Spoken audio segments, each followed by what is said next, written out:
Welcome back, APCSA students.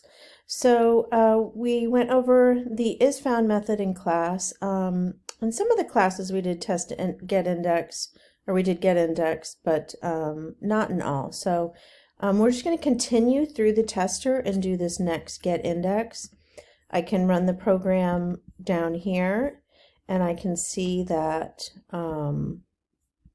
these are as expected when I compare it to the provided document, the expected output, but I can see that the index of method, everything's returning a 0.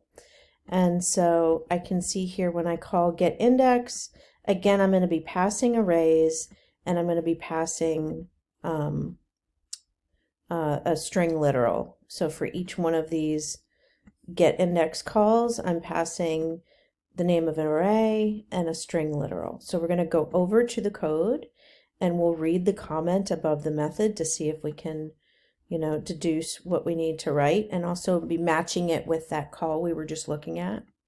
So it returns the index value of the first word that matches target in the array. A -1 if target is not found in the array. So when it's saying target here and target here, it is talking about this target parameter. So we're looking for this in the array, and we're supposed to return the index value of the array this time. So again, going back to these concrete examples can really help you grasp the problem.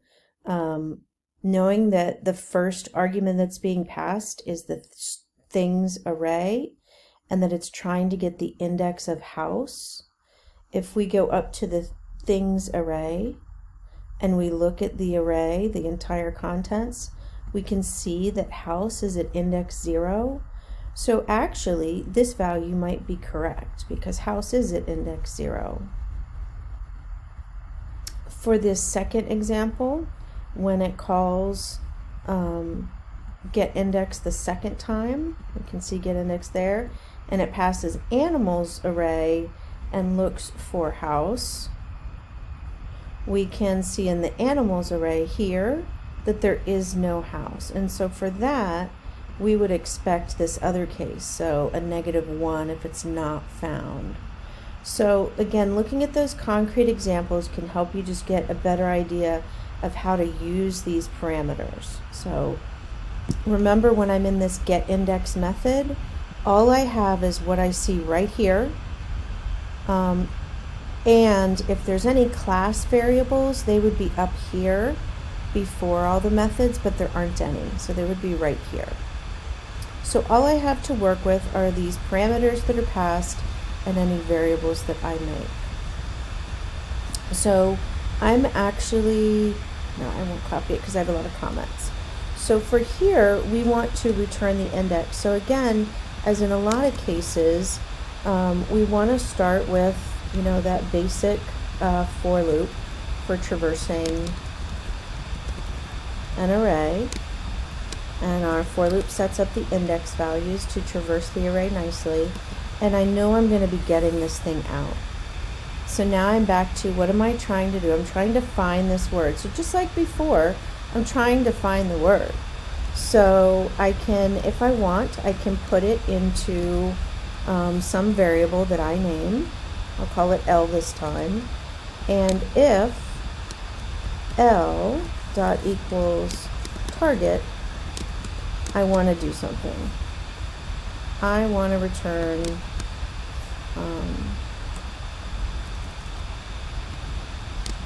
I'm putting some curly braces around my for loop.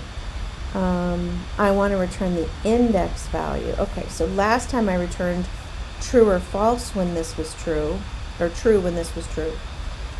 This time I want to return the index. So the index, in this case, is just I.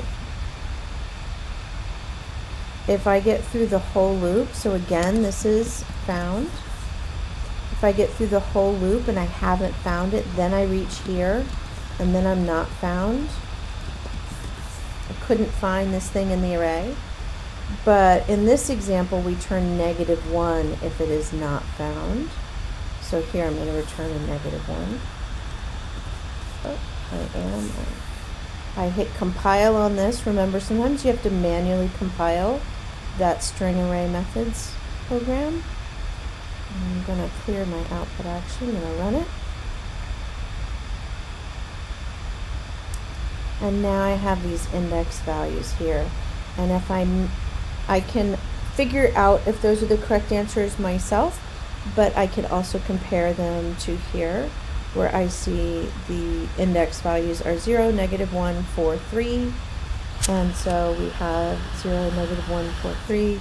So we're done with that method. All right. Happy coding.